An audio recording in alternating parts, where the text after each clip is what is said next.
廣東最適合養老嘅城市絕對唔係廣州，亦都唔係深圳。睇完呢條視頻，你就會知啦。第5名中山，房價低，節奏慢，老城區煙火氣足，早茶氛圍濃厚，生活舒適又自在。第4名江門，中國第一僑鄉，物價親民，醫療配套完善，適合慢節奏養老。第3名惠州，有山有海，房價又平，空氣清新，西湖雙月灣風景絕美，特別適合養老啊。第2名陽光，海陵島風景無敵啊，負氧離子超高，海鮮又平喎，係一個康養度假嘅好勝地。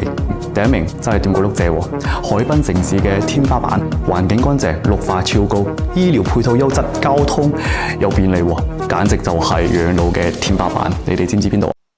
如果大家想知道多啲有關退休資訊，或者邊一個城市享受退休生活，可以留言俾我。